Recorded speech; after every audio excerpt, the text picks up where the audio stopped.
The battle for the mind of North America will be fought in the video arena. The television screen is the retina of the mind's eye. Therefore, the television screen is part of the physical structure of the brain.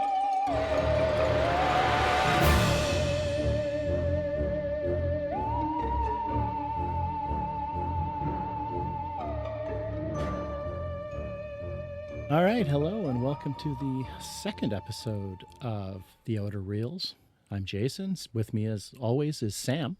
Dude, this was a great movie. This was a great pick. I was going to ask you, is this like your favorite movie ever, or just your favorite movie?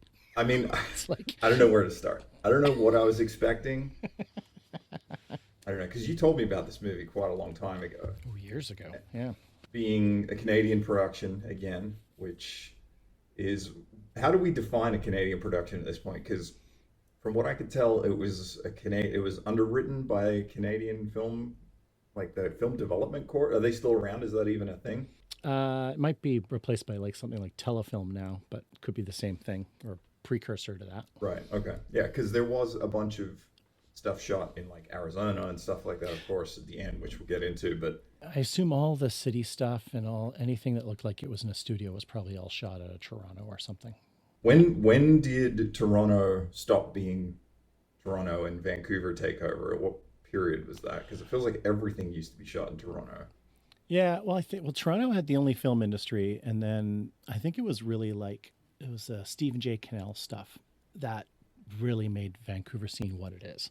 So, like the Commish and what else did you do? Like Viper and Viper, love, that was a great show. 21 Jump Street was another Wow. one. I think the Commish and 21 Jump Street were the two that really put it into the thing. 21 Jump Street is cool because I remember watching like a behind the scenes thing on that show in like the late mid 80s probably, and Peter DeLuise is complaining about how cold Vancouver is. Peter's been living here forever. He met his wife here. He's a friend of mine. Well, we're not close friends, but I've done a bunch of movies with him. I love the guy. I could call him right now. He became like a lifer up there, right? Like Oh, he yeah, just yeah, became because entrenched in the world of it. Yeah. when he became a director, for sure, like Stargate, I think is what really did it for him. He directed a ton of Stargate. It seems now everything used to be shot in Toronto and it was funded, and now it seems more like everything's kind of just in BC and it's tax credit. No, there's a lot in BC, but there's also like the industry's bigger in BC for sure than it is in Toronto now. And I think that's really just because we're a 2-hour flight from LA. Right, sure. And Same same time zone, Yeah. better, more temperate climate.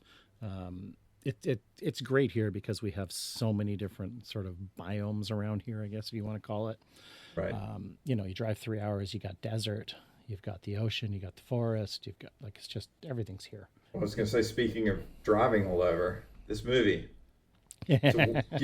So let's just say you suggested it to me many times. Yeah. So let me go back for me. So this thing came out in 81. I saw this on TV.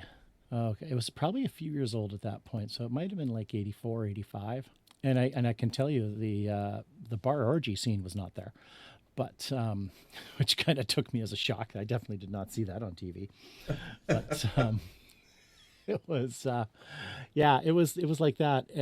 And I'll get this out of the way first because it's the one story I really have from it. I didn't remember much about it. I remember bits and pieces, mostly the chase stuff. I remembered a lot of that. But the one thing I really remember, because it's like one of those traumatic memories of my childhood, is when Burgess Meredith gets in the jet, and I'm jumping way ahead here. Yeah. When he's flying it for the first time, and he's talking to it like it's his lover. I love it. My mother walks into the room while that scene's on. And she can't see the TV. She just hears it. And then she stops, looks at me. It's like, what are you watching? And then she looks at the TV and it's like Burgess Meredith Stroking the side of a jet. He's in a jet. And I was like, he hasn't flown a jet in a long time. And she just kind of glared at me, kind of half laughed and walked away. And I'm just like, I'm so embarrassed. It's like 12-year-old me trying to explain to my mom, no, I'm not watching porn. That's always the classic bit though, right? Like we always talk about all of our favorite movies in childhood. It's like, when you're watching it, you're watching Terminator and it's like Terminator, but then like my mom walks in and it's like Kyle Reese and Sarah Connor getting it Yeah. on. And I'm like, It's like the damn one it. scene. Exactly. Yeah. So give us your take on having rewatched it. What is your take on the plot? What is your summary of this movie? So I guess the best thing to say is it's Sam's nightmare future, where gasoline is outlawed, cars are outlawed. It's I guess it's an authoritarian government that's sort of taken over and forcing everyone to use mass transit. I mean, even the police are driving around in basically electric golf carts. And Lee Majors is a former race car driver, and basically misses it, and he doesn't like the society he's in. His job is basically to tell kids how much better it is nowadays, and one day he's just had enough. And it turns out he buried his old race car under his garage. So and good. he does a whole John Wick thing where he hammers out the concrete, and then you realize, oh, there's an entire car down there in pieces. And he basically puts it together. I did like him painting out the windows on his garage door. I thought that was a nice touch. So anyway, he takes off with Chris Makepeace, and hijinks ensue. Known for his most important role was Meatballs. No, he's coming on high off of My Bodyguard is what Chris Makepeace is doing, because he was the star of that movie, and he had a kind of minor role in Meatballs. Rudy my and Meatballs, Bodyguard. But that's My Bodyguard with Adam Baldwin, who is not a Baldwin brother. So, the Baldwin who's not a Baldwin. The non-Baldwin. Just truly, like, I was watching this and I was like, this is actually a nightmare for me. Like, this. I told you. I couldn't believe it. Like, and in 1981 when this came out, so they're making it 79, 80 or whatever. Yeah, it's post-oil crisis. Yeah, right. And so there's still nothing more accurate in representation about today than this movie. There's so many lines in it that are just like, I mean, we'll get to some of them, but I'm just like, this is blown away. I mean, from the get-go, though, I was all in. So there's the opening shot, and it's a racetrack, and you just hear the car approaching, and he like runs out of gas. Yep. And he gets out, and this is supposedly set like a few weeks into where gas is kind of being outlawed, and this horrible government sort of like stopping people getting access to it and stuff. Yeah, we do a 20-year chime jump after which is very cool. I have a really cool thing to talk about that when that happens. But that opening scene, and he gets out of his race car and he walks up to the gas pump, and it's an Exxon gas pump, and there's this low, slow rotation shot around the gas pump, and it's straight up. Did you notice how much that is from 2001? That's exactly the same note I got. It's the monolith from 2001. And it's so good, and I'm just watching it. It's going on longer than I expected it to go on, but I was just eating it up when the music's playing. And did you notice what was actually on the price tag on the pump, the last numbers that were pumped out of it? No, I don't think I did. It's $20.01. So good. It's like a full-on nod to 2001. It was perfect, and I was just like, this is so good. And then, of course, the gas tank has a padlock on it. And then so he just gets into it with some hand shears and cuts it open. And that's kind of foreshadowing that this whole thing later down the road, the gas is being outlawed. Then in comes our boy again. Remember our composer? Our composer, yep. Gil Malay. So I figured out how to pronounce it. It was Malay. I had to look. Yeah, I had to figure that out, and I found it on an old jazz forum from a post in 2006. Somebody was like, how do you pronounce his name? I will say that this score, while this is a bigger musical, like film composed score, I didn't enjoy it quite as much. No, it's nowhere near as special or entertaining as it was on Starship Invasions. Feels a little more generic. It's a well composed score, but it feels like a movie score compared to that classic sort of smooth jazz. Yeah, which is fine, because your score should not overpower. You're not really a good score. You don't necessarily notice. Other thing that I like about this movie is I have a thing for movies that were set in the future and now we've lived in those years. So this movie takes place in 2011, which is always a great bit when they talk about the future, and then you're like, Escape from LA is like 97, and Demolition Man. There's so many good movies that are set in years that we've passed, which is always kind of fun. Back to the Future too. Speaking of current times, it's 2024. You know what movie was set in this year? You're going to tell me. Highlander 2, The Quickening, Oh, set God. in 2024. Oh man, I mean, I don't think I've seen that since I saw it in the theater. It's a good movie. I don't get the hate. I don't understand. It is not a good movie. It's let's just say it's not executed the best, but the lore behind it is incredible. It's a very good movie, and it covers a lot of questions. No, I will agree with you. Some of the lore is pretty cool and interesting. It is not a good movie. So There we go. Yeah, case in point why we're doing this podcast. I remember laughing as I walked out of the theater on that one.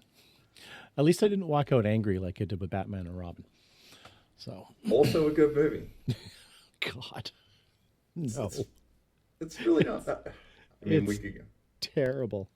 I don't know. I just think it's the most true to the source material. It's fun. It's bright. It's lighthearted. It's what you want. It's Adam West on steroids with Yeah, steroided that's not the nipples. source material, Sam. We should clarify that Jason has an entire house full of Batman comics, and he'll Not- argue this not- to his death. Not just Batman. I have a fair bit of Batman. So, I mean, but Batman to me is Adam West, so yeah, that's well, source material. and I've got that whole series on Blu-ray as well. I got the big pack with the car and everything, and I love it. But again, different. There's different iterations to Batman, and by that point, Batman was very dark and gritty.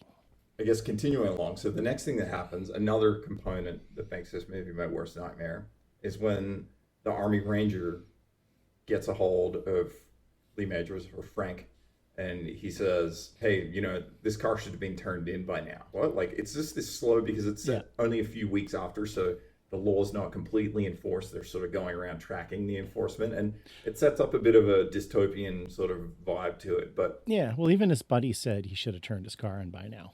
So, yeah, at the racetrack, at yeah. the racetrack, yeah. So then there's a really interesting moment where he gets on the train and he's going to work. There's a transition that happens. He's looking at himself in the reflection of the window on the train. Did you notice his hair in that reflection?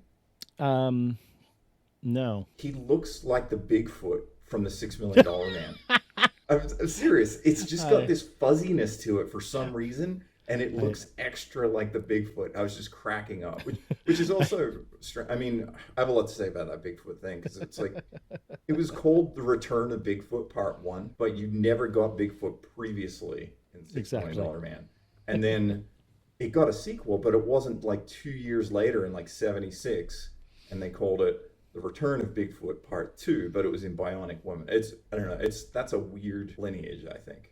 While he's looking at himself in this in the reflection on the train while he's riding to work to this job that he hates because he's got to take public transport, also personal nightmare, he has this cross dissolve and he ages in the glass, in the reflection of the train.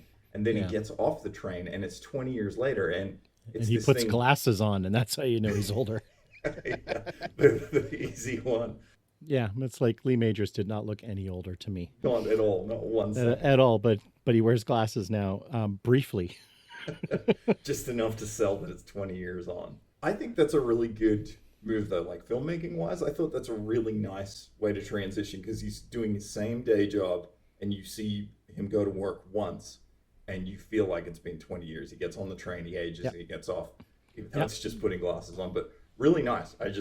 I wanted to compliment that. I thought that was a good part of the movie. Oh yeah, and I noticed I got a note here. Can't get flowers anymore.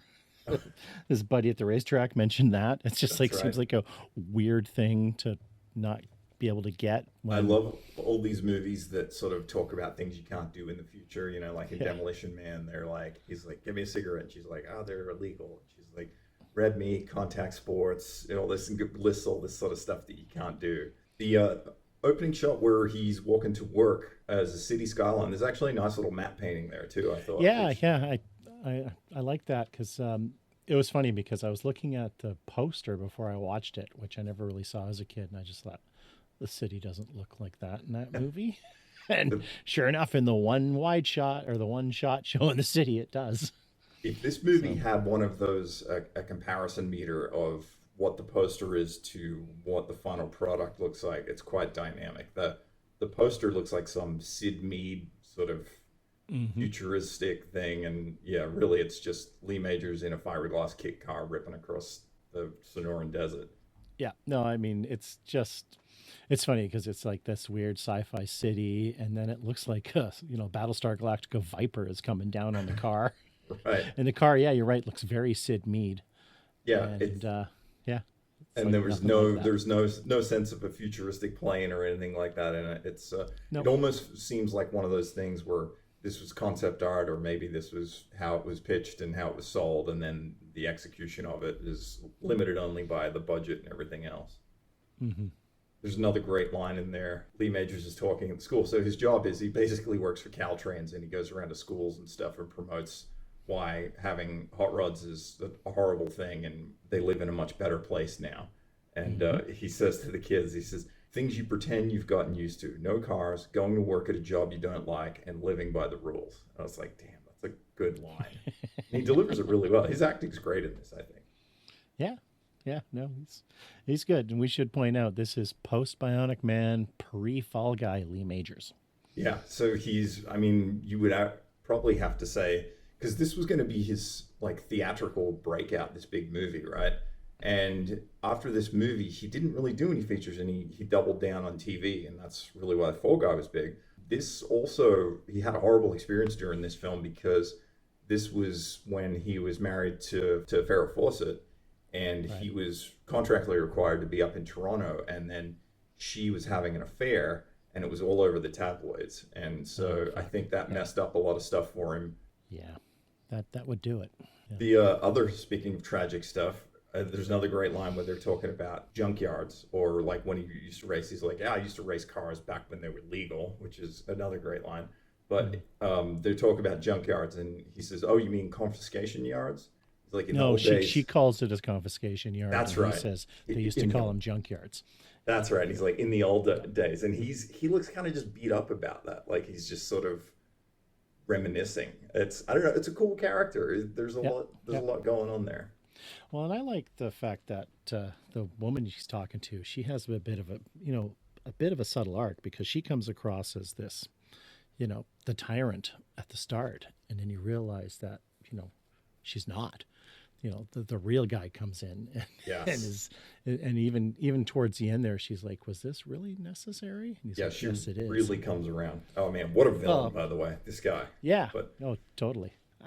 We can jump to Hawkins if you want. I just want to talk briefly about Judd Harvey Atkin, his buddy who takes him, says you need this, and he takes him to the I don't know how else to describe it other than orgy bar. It's like because Lee Majors thinks they're just going to another bar, and he's like, no, this one's different. And it just cuts to like Lee Majors kind of glancing in this room, and it's just like it's all silver, so I guess it's the future. Orgy going on, and then Harvey kind of pops up, Judd, and he's just like, "Come on, you should come in here." But he's putting his clothes on like he's already done and getting ready to leave. And Lee Majors just kind of grimaces and leaves, and you realize there's a dude that has not gotten laid in over 20 years since his wife died.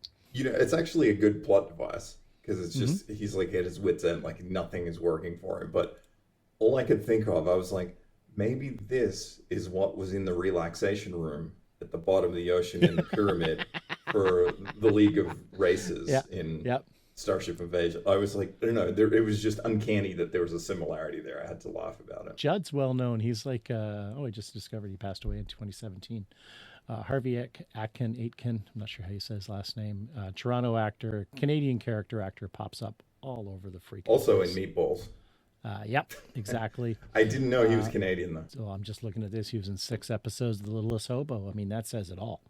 6 episodes, probably as all different characters. Dude, I love hobo actors. I mean, we could go into it. Even Burgess Meredith is some form of that in Yep. this movie because he's a little bit of a burnout. George Flower has got to be my #1 favorite hobo, and he's just a hobo guy. You probably know him in They Live. He's like the hobo that goes down and then he ends up being siding with the aliens. He's wearing the tuxedo and he's like, wow, glad you guys joined us. He's in so many Right. things if you saw who he was. But Yeah, He's a, yeah. No, I he's just looked him up. I know exactly who you're talking about. Yeah, he's a great hobo actor. He's like my favorite hobo guy. Another good line in this movie when Frank says, "I'm a former race car driver and now a fanatical mass transit fan." it's, there's just these great little nuggets in there. Like the whole way through, it's just making this snide attacks on what is happening in this world. And he actually like agrees. He's like private vehicles. He was like, yeah, we actually used private vehicles. He's like, and now I'm now chosen, spreading the gospel of moving you around without any problems, pollution, or guilt. And I was just like, dude, who wrote this? Sounds like something that somebody would be running for office say right now. Like it's so on the note. I don't know. Back then, it probably seemed so preposterous to say this sort of stuff. You'll love this. In Leonard Maltin's Movie Guide 2013, he called The Last Chase a flimsy drama that reeks of Reaganomics. That's a pretty good line, actually. I did notice that it's about 1 point above Starship Invasions in a review. I think it's a 4.4, where Starship Invasions was like a 3.4 or something. Yeah, this deserves higher. It's got a charm about it. Yeah. Yeah, this is a 4.4, and I think Starship Invasions was like a 3.6 or something. I wouldn't say it's well made. I couldn't find what the budget was or anything. There's not too much going on screen. As you said earlier, like Lee Majors John Wicking his car out of his garage, like breaking the concrete open and hoisting it up in parts like he's had it smuggled away. It's a very cool feel. We should mention at a certain point before he pulls the car, well, actually, I guess it's about the same time he pulls the car out, is when Crate's Makepeace comes in. And he is a kid in school who is not doing too well and super smart, but gets bullied by the other kids because he is not towing this new fascist American line. And turns out he's like trying to hack their computers at night and with weird ass like Max Headroom style broadcasts and things, I guess. Yeah. And yeah, he likes to build little bombs. I really like that whole thing because that's kind of the incentive for Lee Majors. He's just at home watching TV and the signal gets jammed and he gets this broadcast from Radio Free California and they're basically talking like, hey, we have cars and normal life, and it's almost like they're this outpost and saying like, come visit us or come join us, or it's almost like this. In the world of 2024, I feel like you could turn this movie inside Here out. it is. I was waiting for this. It's like it's anti-California. Completely. It seems more like everywhere else in America would be like, bring us your people, bring us your cars. In California, it's just like, no, you're gonna drive golf carts and ride a train for 20 years. So they hit the open road with the two of them. Now it's like kind of this cool buddy road trip movie, which is totally rad. They're in pursuit of, this is probably the right time for you to introduce Hawkins. Yeah, so Santana is, confident that everything's going to be okay because, he'll never get out of the city, so they'll just put up a barricade and catch him and all will be done. And so he heads into the tunnel and she smirks because she's like, they're going into the tunnel and she's already got a barricade there with their cops and their like 3 electric golf carts. And they're ready for him. They weren't wearing finger guns though, which was nice.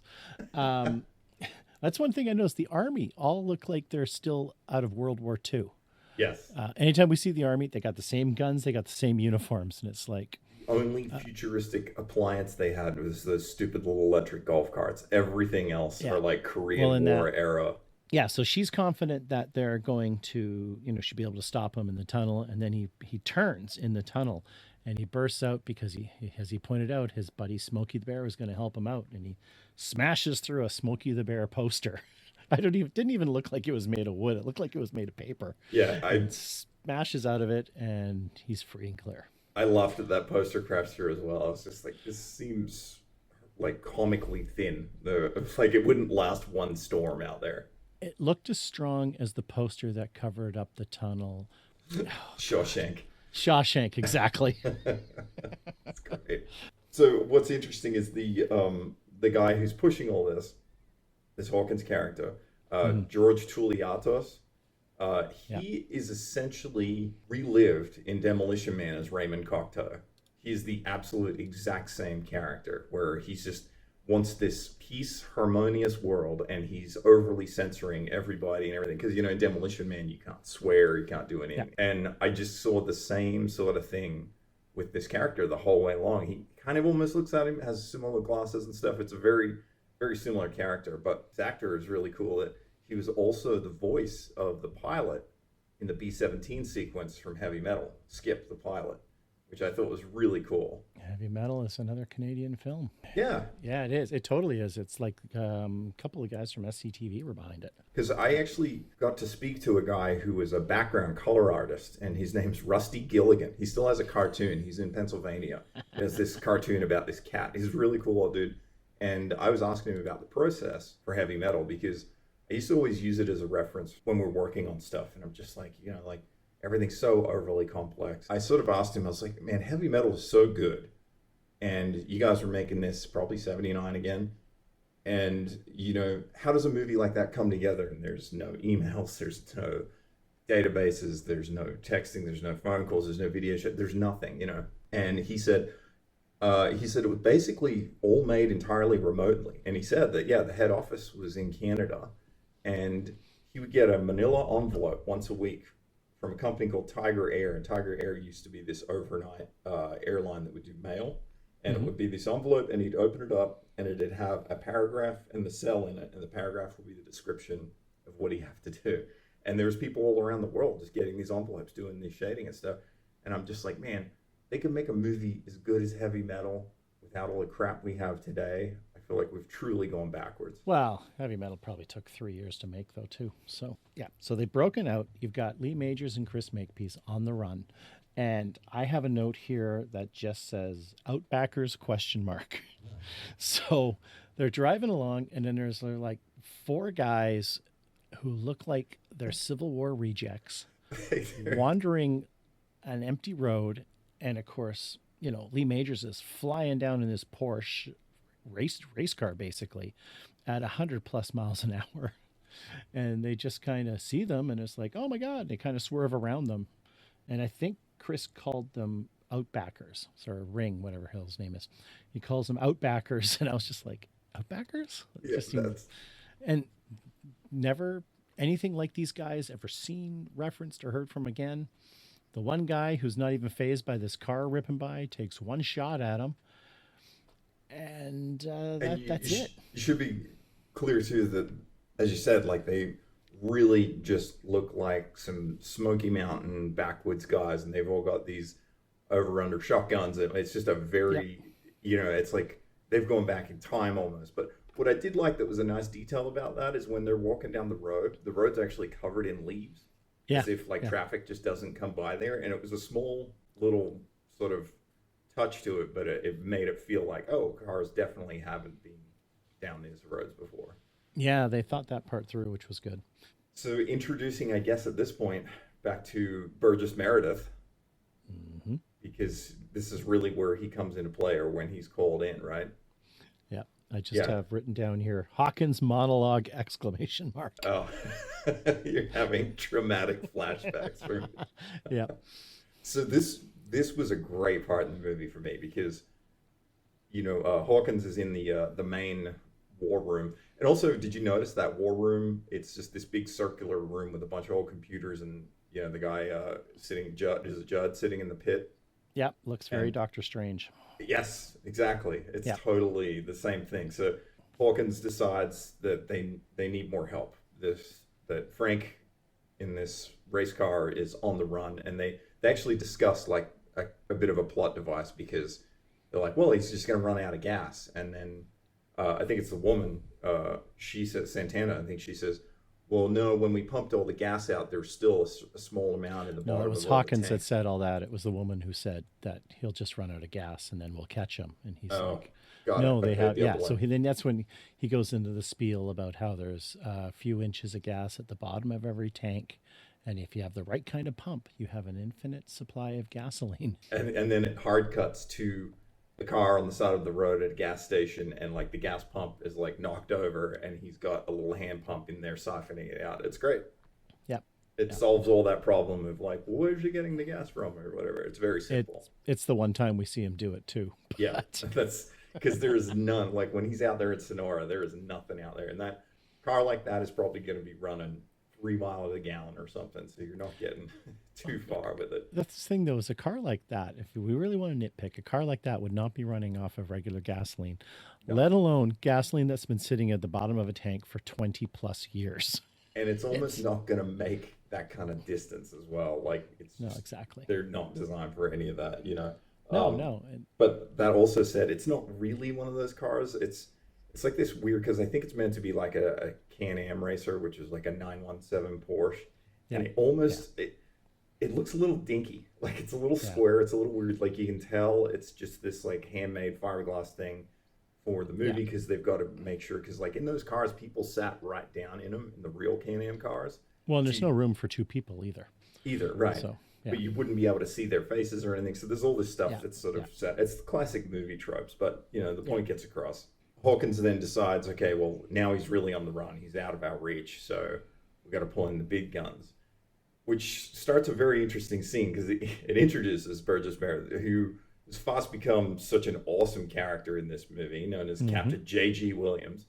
Did you notice when Hawkins mentions J.G. Williams, and he's sort of talking up of what he is or you know his background and everything, and he said he's sort of starts building him up and saying who he is. He says he's got Purple Hearts and a Congressional Medal of Honor, and that is the exact same spiel that Lee Van Cleef gives in Escape from New York when he's talking about Pliskin. Hmm. Could be something. I don't know. I mean, this is the same year, so it's, you know, Yeah, they shot this actually in 79. So that would have to predate. EFNY, yeah, because Yeah, that it was probably Escape from New York was probably shooting 1980. yeah, I would think. Yeah, So that's just a hell of a coincidence, though. they send Judd out there to try and get this guy to come work for him, and Yeah. he's just kind of a hobo with a kite. He's like flying a kite, and I don't know if this is meant to be his character thing where he's just fascinated with, you know, flying, and he does anything he can, like fly kites or whatever, to Yeah, sort of get this is by. the only way he can fly now is to fly a kite. It's And all it's he can so do. sad, and he's on the crummy rooftop of this thing, and he's Hmm. I don't know. I was really just bummed out for him. I just thought his character really it really got to me more than they probably ever intended it to. Well, yeah, I mean, it's definitely designed to be a tragic case, but at the same time, he's also crazy. So, like, Right. something in him's broken. So it works, and I don't know anyone else who could have pulled that off. Like, he's just so good at it. And when they finally give him the orders and tell him what he's going to do, and he goes, they take him to the hangar and they open this hangar, and it's this old Sabre jet from the Korean War. And to your traumatic experience, he Yeah, walks up to this old jet and it's covered in crap. It's like all beat up and stuff. yeah. It's And like, what he's did they do to you? yeah, in this crackly voice too. And then he Yeah, just starts stroking it and he slowly eases himself into the seat like he's getting into a hot tub or something. And he's just sitting there and he's looking at it. He's like, never fear, Papa's here. And he's like just stroking the dashboard of the jet. It's so cool. Like, but then I found it hilarious because they rebuilt the jet, and it comes out with a completely different paint job. oh, Um, so it's so obviously not the same jet. But you think they would have just done their trashed one similar or something, or painted the new one or whatever. yeah. And You know, they're, because this whole point of this thing, which is, I think that's intentional. This is the irony here is that there's this guy in one car who's driving across the country, and now they're like, we need to stop him because he's polluting the planet. And so they want to scramble the 1950s fighter jet, you know, pollution and everything else that would come from that jet would offset that car going across the country hundreds of times. It's just yeah, this sort of overzealous, overused thing.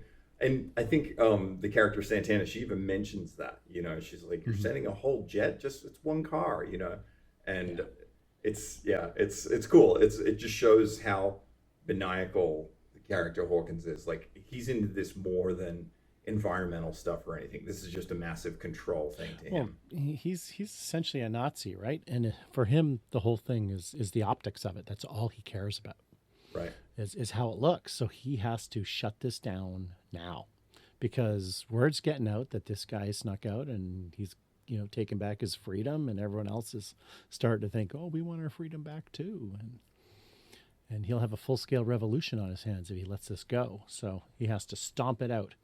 Well, and So it kind of gets strange there too because the next place that Frank finds some solace is this small sort of off-grid community.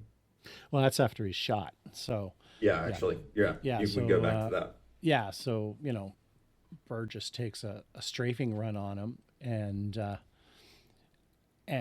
he panics and turns and gets clipped, and he gets shot in the shoulder, and so he kind of passes out, and this community of natives, but entirely run by white people, evidently, takes him in, because it's supposed to be mostly natives there, but you just kind of see them all in the background. Yeah, there's None no of speaking roles. no, the one guy who does speak was so obviously ADR'd.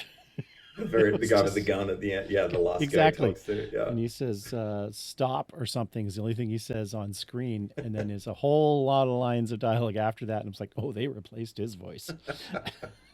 It's You're like, so right. He was yeah, an interesting looking dude too. He was like a yeah, cool character looking.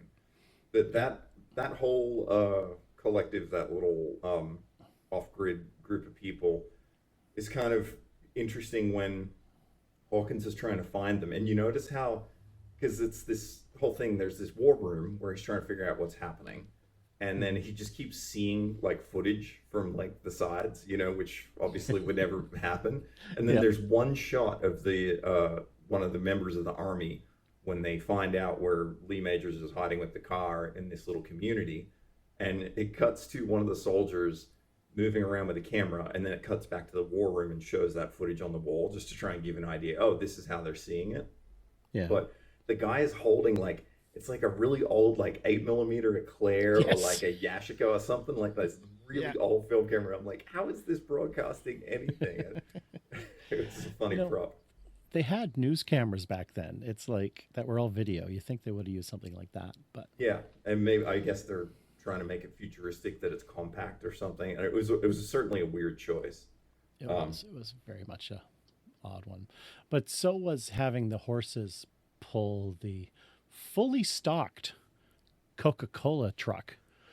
And like nothing, like I've never seen so many cans of Coke lined up inside, like not even in cases. They're all just like loose, stacked on top of each other in this Coca-Cola truck. they must have been glued together or something because there's no way those things would have stood for a Oh, second. exactly. So, I think they yeah, tried to push that whole thing because that was a big thing at the end of World War II. The biggest commodity was gasoline and the expense in getting it to the front lines. Right by the end of the war, the Germans were actually moving munitions and stuff around with horses because it was right. they couldn't get stuff out there. So it's almost this backwards thing where there's this Coca-Cola truck, they use it as a roadblock, but they use the horses to position it. But just the fact that they still have this Coca-Cola truck completely full, like not even subtle product placement. And I It's feel just like it was just there for the gag for Ring the Kid to blow it up so all the cans would fizz everywhere. yeah, exactly. Yeah, It was weirdly staged. I was like, why is this here? And then I saw that scene where he creates a distraction by popping all these cans, and I was like, oh, it was a little weak.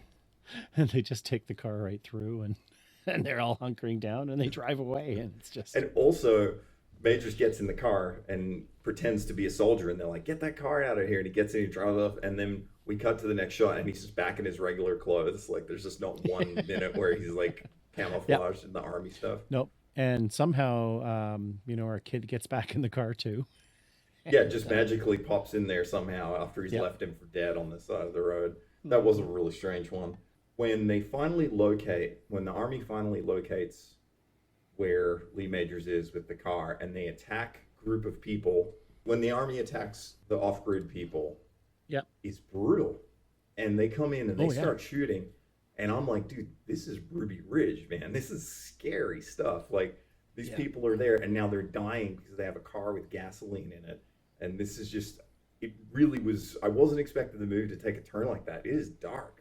Oh, it is. It is. It is crazy how much of a slaughter it is. Um, and Lee Majors is just like, but I got to go get the chick I hooked up with last night. Yeah, he And they're does like, do no, you that. got to go. Yeah. And it's so funny because she's trying to convince him to stay. And he's like, none of them they all know he's got this car because they've hid it for him. Yeah. And they know the government's coming for him. And then they're like pissed at Lee Majors for when it happens. And it's like, but you should have just patched him up and sent him on his way. There's Like that. instead you invited him to your like square dance, to your hoedown. Yeah, because all And of this, it's all serious, and then it just stops. Lee Majors gets laid, he goes to a hoedown, everything's great, and then they all just get eradicated, and Yeah. could have all been avoided. The saddest part being Grandpa, who's the old NYC police officer. Yeah. Oh, That he's was the a, first to die. and that He is just a weird character because Yeah. they're pulling the car by horses, and this old gentleman comes up, and he's like decked out in like full like cop outfit, and the kid's like, "Who's that?" And he's like, "It's my grandpa." And he's really glad you came along. He's been waiting to give somebody a ticket for years. It's like he's kind of going crazy, and he's still playing his persona of being a cop. But the His fact that death, he's carrying around a loaded gun. right? It's like, there's something not right with Grandpa, and you let him carry a loaded gun. Well, it doesn't come to very good use for him because he No. gets destroyed, and it's so sad. I don't know why Yeah. I felt so bad for him, but yeah, that was a really dark moment in the movie. But it also worked as a device to make me really dislike Hawkins even more. I'm like, this son of a bitch, he's taking our gas and he's killing our old people, and like Yeah. it worked. It was a good plot device. Yeah. I love how it's just, you hate Hawkins even more because he's taking your gas. I, I'm really putting him up there. He's going in my top 10 villains now. He's like somewhere right around the Deacon from Waterworld, like 6 or 7. He's not a good guy. So Santana and Morley are both shocked at this carnage. And like, it just was not something they expected. And then she even says she's getting angry and annoyed and upset. And he says, is it even necessary? And Hawkins is smirking going, yes, it is.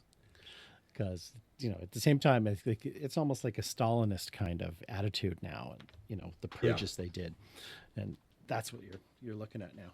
Yeah, and there is that sort of turning point in the war room on them just sort of being like, hey, enough's enough. Is this really necessary? I think that's what she says. Yeah, is this really necessary?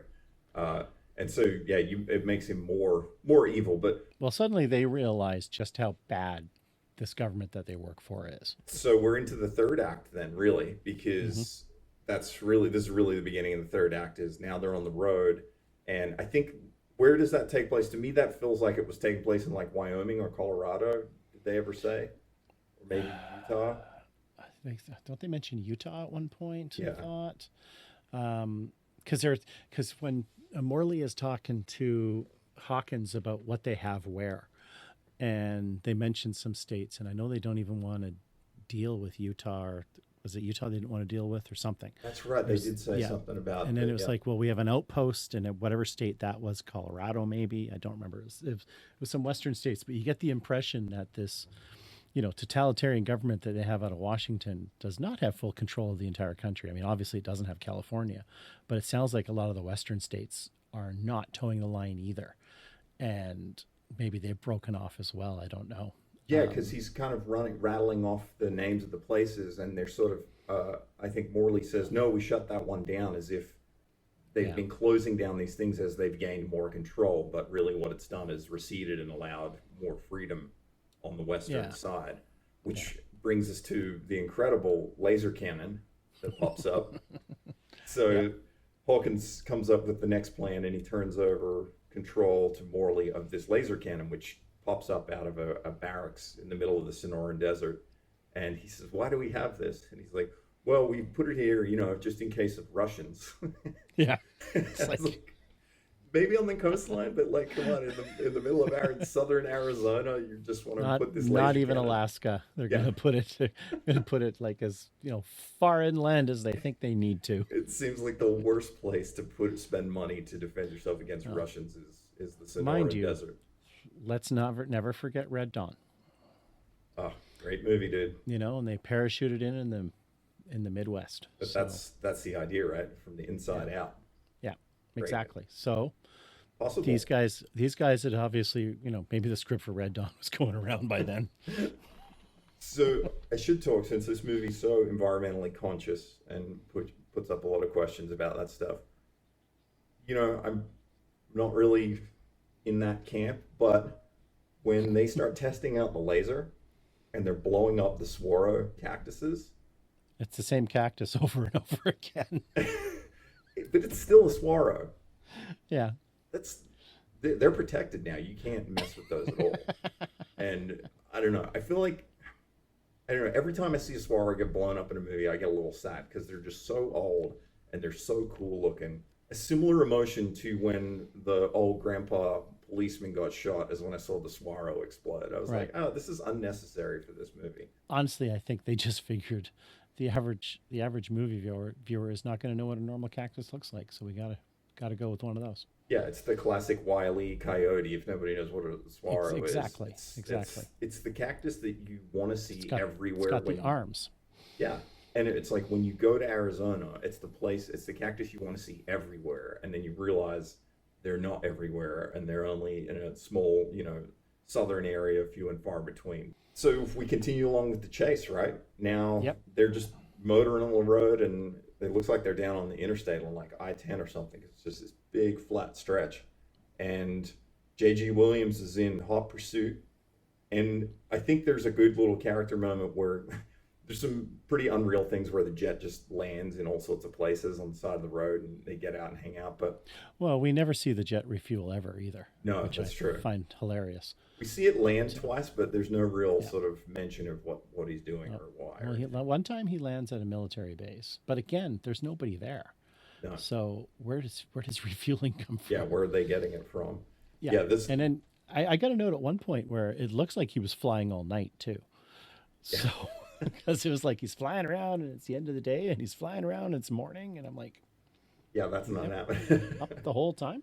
There's a part of that because you also start to realize his character that the whole thing with Captain J.G. Wilson is that he is loving this. Like he's just enjoying being back in the plane because Yep. that's all he's doing. And you start to get a hint that he's not really trying to follow through with the mission. He's just enjoying being up in the air and he's flying Well, around. it's obvious he has no desire to kill them. He even Lee Major says at one point when he got shot, it's like if he hadn't panicked and turned, he doesn't think that bullet would have even clipped him. So he thinks he was just trying to rattle them, and that's obviously exactly what he's doing. Because when he is told to kill them, he's like, he doesn't like that order at all. Yeah, and it kind of comes down really. I mean, that's how the last obstacle there is this laser cannon for the Russians that they've got to get past. And they don't know it's there. They don't know it's there. J.G. Williams does, Yeah. and there's some great footage of that jet. There's a shot where it's taxiing on the highway, and it's like going at freeway speeds, but still on the ground. It's just really cool to see some of the stuff, and it's just flying around. I mean, I want to see a better copy of this movie. By the way, I bought it on DVD. I like the movie. I want to see a better one. This is a crushed ass YouTube thing. And for $46, I got a standard def copy of it. Oh, there you go. I was going to say, I know they came out with a release, like an 30th anniversary release in 2011, apparently.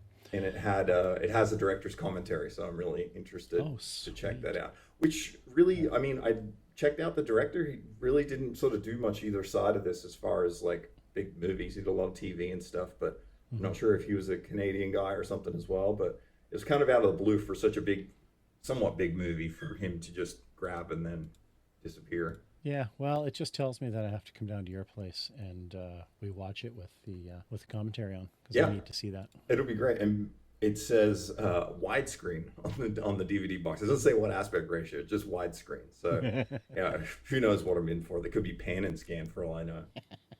Yeah, so it's revealed that J.G. Williams knows this anti-Russian laser is there, but Frank doesn't. Yeah, he sees its reflection and he sees it's there. And isn't he told over the radio to lead them towards it? Yeah, I think it's something like that. Like he's supposed to kill them or lead them towards it. When it becomes obvious he's not going to kill them, he's supposed to funnel them towards it, but they're going to do that anyway. Yeah, that's right. Because he ends up with the jet shooting a bunch of trailers or camper vans, and they blow up to create some form of roadblock. They still drive through it and avoid it, and then J.G. Williams gets really upset because he's like, "No, you idiots! You got to stop! You got to stop!" Because he knows what's coming. So he's talking to Chris Makepeace at one point on his radio, and then the government jams him. So now they can't hear him, and so he knows this laser's going to kill them, and he's got to try and do something. And he pulls the classic Randy Quaid from Independence Day. Yep. Great character, great scene. I mean, I feel see a lot of similarity between these two guys. Actually, these characters, they're the same kind It of would thing. not surprise me if Randy Quaid had seen this. Yeah, it definitely could be. Randy Quaid could definitely take this role on like this. Well, I was just going to say, when was Independence Day, though? That was 96, 97, 98? 90. Was it that late? Okay. So, yeah. I don't know. So, yeah, so they continue on. Burgess Meredith can't talk to them anymore. I can't warn him the laser's there. And so this is the part I'm confused about. He's supposed to be this veteran combat pilot. Why can't he shoot the laser? Why can't he destroy it? I didn't Like, understand that either, because yeah, unless supposedly he used up all his ammunition creating the roadblock, but I I think they would have said something there or something. Because, yeah, instead he decides to kamikaze it. and I was bummed because when leading up to that moment, I was like, this is cool. He's gonna let him through, and then they're gonna like fly and ride off into the sunset together, and they're gonna land in California, and they're just gonna be buddies, and they're gonna have gasoline, and it's gonna be like a really happy world. And I'm like, nope. He just turns around and crashes into it. I was like, what? And, yeah, so after it's destroyed, I love how they drive up to it. There's no road to it either, but they drive up They're to just it. there. Yeah. They're just there. And they're searching through, and J.G. Williams' flask is completely undamaged. Yeah. And Lee Majors kind of picks that up. And that's just kind of like when Chris Macepeaks just kind of glances towards the mountain and goes, we're there. And you It's can't like, really see anything either. Like you kind of see no, the Sierras, but it's not like you yeah, see a city or something. That no. called me off too, because I was like, when he says we're there, I was like, is there something I didn't make out in that shot beforehand? It didn't get me. Yeah, I went back and nope. Okay, good, because that confused me too. But I need to Yeah. go back just to where J.G. Williams does the kamikaze run. There's this emotional thing happens, and when the jet crashes into the laser, it fades to some like real Air Force test footage of the same Yeah. type of plane, Oh, that, that's right. that Yep. F-86 Sabre, and then it's Yep. flying, and then it cuts to an airman like kind of saluting, and then it fades away, and it's a cool moment, but it's it's really like clearly some archival footage or something. Oh, totally. But I think they're kind of alluding that this is him, and that was, this is him returning to his glory days or something, and Yeah. reliving his greatest moment before he goes, or that he's gone out doing what he loved. Yeah, it was So, it was sad. It was yeah. right in the feels, man. It got me, God, man, Sam, you cried so much in this movie. dude. Yeah, it's been a while. It was Rainbow Last Blood was the last time, so it's been a couple of years. But yeah, and it just was like, even my note is like, Frank, I think we're there, and I wrote the end underscore lol, because it feels like suddenly that was where it was going to end, and it surprised me because it didn't. And then it showed him like on the highway a little further down with a whole bunch of people celebrating their arrival. Also a weird shot because I think that's like a matte painting because he's on a bridge and you see this weird like shanty sort of city, but it's supposed to be San Francisco. And then they get there and then everybody's like clapping and cheering. They're like, the car's here, the car's here. I was just sort of thinking back to the whole movie and I'm like, it's not like they have something that's going to like save the world or, somebody's not going to die. Like it all is like in celebration of a car that runs on gasoline showing up to San Francisco and everybody's like, yeah, like another person to hang out in free California. It's a very interesting ending. For the stakes aren't very high in this movie. Yeah, no, what it's missing is the inspiration that this is obviously supposed to done for the populace, right? Like that's what's missing. Is it should be, this guy made it, and it should be encouraging all sorts of other people to do it. Maybe they start modifying golf carts or something, Yeah, so that some they can all kind of they can all try and make the trek and get out of the cities. And because it's funny because I know Hawkins is from Washington, but the rest of them are all based. This is all starts in Boston, right? Like that's where I think they're supposed to have been. Yeah, and actually Just get Hawkins away. does. He's going to be an idol. He's like screaming as if Yeah. like this is now. So maybe the idea was that if he makes it, then it's going to encourage more people. But for as They cool don't as show any of that. Or exactly. allude to it. It Yeah. could be really cool, but it just never got brought up or anything. The last line in the movie, which was a harrowing ending. I mean, like it's cool, like he makes it to California, but that last shot with Hawkins, I wasn't expecting that to be the last shot of the movie. So the last shot of the movie with Hawkins, which I didn't expect it to be the last shot, it's him standing in front of the crest, and he's like yelling at everybody in the war room, and he says, "You have realized what this will do. People going where they want to and when they want to. Cars will be everywhere, and people will be wanting the things. This could set us back to the 1980s." Yeah. And bam, credits roll. What an awesome movie, man. Absolutely loved it. No, I knew you would, and I am glad I finally got you to watch it. I find it hilarious that you've ordered a copy of it. Yeah, because you've paid 3 times what it's worth. But Well, again, is it though? Because this is going to be the only copy. Just back to what I was saying is like these are lost no. movies. They're going Yeah, to start no, and disappearing. no, and I'm just teasing you. But it's a standard. I'm still concerned of what the actual DVD is going to look like. It could just be a 4:3 transfer again. Home media. The Last Chase was originally released on VHS and CED by Vestron Video, now Division Line. The film was re-released in DVD format in May 2011 via Code Red. So it's probably, I mean, they probably had a film that they made that DVD from. Happy to add it to the collection, and it's going to be something that I'm going to watch again. TRT also was 101 minutes, which longer than a movie like this I would expect to push for. Probably could have lost 10 minutes, and come in at 89 or something. Exactly, they could have, but again, it didn't feel slow. No, it didn't drag or anything. Yeah. No, there was a few scenes that they held on maybe a little too long and stuff, but that was about it. The only other thing I want to talk about is back to Gil Mallet, the composer. Mm-hmm. So, because after Starship Invasion, and we talked about how I really liked his stuff, I've been sort of listening to some stuff of his. I came across this documentary from 1972 called Future Shock, and it's actually narrated and stars Orson Welles, and it's really interesting. It's on YouTube. It's like a 45-minute documentary, and it just talks about how fast technology is advancing and how it's advancing faster than humans can adapt as we're born, and how it's going to affect generations and generations to come. Pretty neat little thing to see. That up, because I know there's another movie about 82,000 or 2000 AD, the British comic imprint, that's also called Future Shock. So, but that's from like where is the ABC Warrior movie? The director, that's Duncan Jones. Oh, Duncan Jones. Yeah, I did Warcraft. Yeah, that's what I. Yeah. Oh, that's right. We both did Warcraft. Yeah, I forgot about yeah. that. It's I met Duncan Jones on that, not knowing it was Duncan Jones at the time. Oh, that's funny. But yeah, I'm not credited on or anything. But yeah, so Duncan Jones is supposed to be doing a Rogue Trooper movie. I thoroughly enjoyed this movie. I'm so glad it exists. I'm so glad I got to watch it now. I'm sure if I'd seen it when I was young, I would have loved it as well.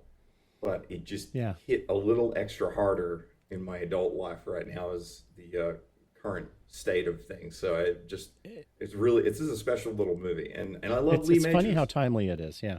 Yeah. Speaking of, just like we talked about with Starship Invasions, this would be a great remake. Yeah. Yeah. Because there's nothing here that could be considered out of date or, not relative anymore. I think my only worry with that, though, is it's so obvious that other movies have borrowed from this. It might make a remake feel like a ripoff of those, because there is, like you said, there's a bunch of Demolition Man in here, among other things. And it's so obviously inspired. Again, thanks for bringing it to my attention. This is great. No, I'm glad I could finally get you to watch this, and we could experience it together. Yeah, I'm so glad it exists. I'm so glad I got to see it. Yeah, I guess that wraps out our second episode of The Outer Reels. That's right. Anything but casino. Anything but casino. Thanks a lot, man. We will talk to you soon. Yeah, sounds good. Take care, bud. Cheers.